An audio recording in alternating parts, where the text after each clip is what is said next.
How are you doing, ladies and gentlemen? Welcome back to PU Paradise, House of 100 Wolves.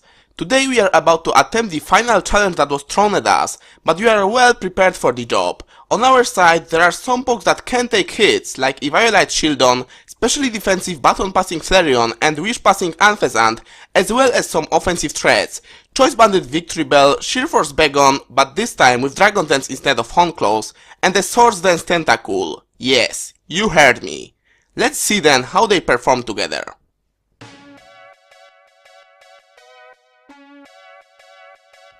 I lead off with Head On, applied directly to the forehead. not only to set up my rocks, but also with two water types on his team, there is a really good chance that he will apply it directly to the forehead. You will see what I mean. He starts off with Furet, and seeing how much WoJtOn did to me, half jokingly I said, "You must be banded, that did way too much." So that is an useful information to keep in mind for later. He brings his Mawile and his Intimidate tells me that he's more defensive variant, so I decide to taunt him first, predicting him just to set up rocks of his own to make sure that he will attack me on the next turn. He however decides to go straight for a Super Fang, and because of that, head-on application gives his Mawile only a little bump on the head rather than ripping it off.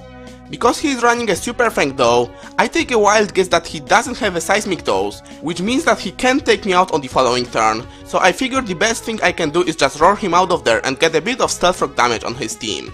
It works out like a charm, because he decides to go to Baltoy, probably predicting another Metal Burst, only to be phased out immediately, and I drag out his Houndour, so that's basically free 25% damage, which is always nice. Then he goes for a Dark Pulse, thinking that Shieldon is a pure rock type, when like Bastiodon it shares a steel typing, and because I'm fully invested in special defense, it does exactly 27 damage, and I go for another Metal Burst to multiply it by 1.5 and do a whopping 40 damage. Then, seeing neither a life orb nor leftovers, I'm assuming that this is the same Houndour that I faced recently, except the amount I took from Dark Pulse tells me that he is in fact Choice Scarf rather than Specs, as I thought the first time I faced it. Knowing that I can take one more of these, I go for another roar as once again he switches to Slowpoke, only to get phased right out, and on top of that I drag out his Mawile, which I know for a fact can't touch me. Then he finally realizes that I'm a part Steel type, seeing that Toxic doesn't affect me, as I once again roar him out of there, and guess what?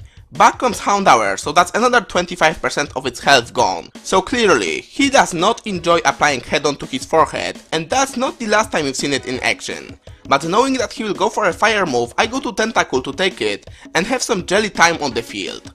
I feel like it's too early to set up Swords Dance, so I go straight for a Poison Jab on his switch to Poliwhirl, which even without any boost that's a solid chunk of damage, and joined with Stealth Rock and Poison damage that I got on the way, it is just enough to be a 2-hit KO.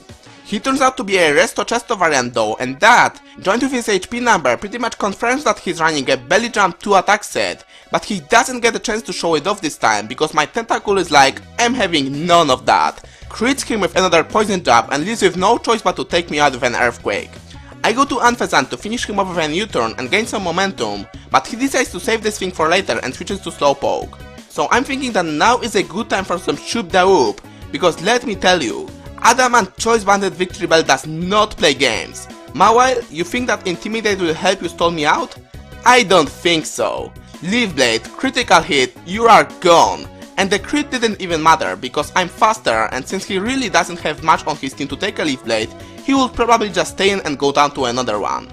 Regardless, in comes Houndour, and because of Stealth Rock, I know that this time is here to stay, and I'm thinking that he is going to lock himself on a fire move, knowing that I can take one Dark Pulse, so I decide to bring my Flareon, get a Flash Fire boost, and force him to switch out.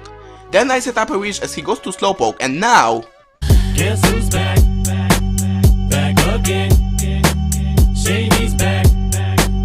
Tell a friend.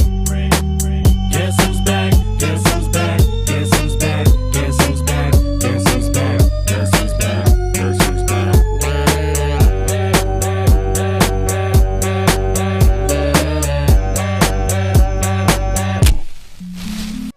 It has to be said, Head-On was applied quite successfully today. All of the damage that his Slowpoke took from a Metal Burst ensures that he will go down to a Leaf Blade from my Victory Bell, so he decides to switch to his Houndour as a death fodder to regain some of his health with Regenerator in hope that it will allow him to take it, but guess what? I'm a fire in my ladle! It isn't. Now he goes to his Furet, which is what he should have done in the first place. I guess he didn't know that I'm banded, but then again, had I been scarfed, he would be able to take one leave date anyway, and his slowpoke could possibly win him this game. But anyway, since I don't have anything on my team that can take 2 double edges from this thing, I decide to stay in and let him revenge kill me. He locks himself on a fire punch, which then allows me to go back to my Flareon, set up a flame charge on his switch to Baltoy, and then another one knowing that I can take any hit from him, but he decides just to toxic me. Then I reveal my little surprise for him, Baton Pass +2 speed to Yoshi, and then it tears through his remaining pokes. Sheer Force and Life Orb boosted Crunch finishes off his Baltoy as well as Poliwhirl, and as you can see, after a stealth rock damage, Furet has no chance of leaving a Dragon Rush, so Bagon with a little sweep finishes the game. And with that victory, we finally make our way through House of 100 Wolves. Our strength has been tested, our skills verified, and we will surely come back to this place to take on the next challenges that will be thrown at us, but now, it is time to move on with our PU journey. Be sure to leave a like or comment if you enjoyed the video, and tune in next time for more shenanigans. See you all then, goodbye.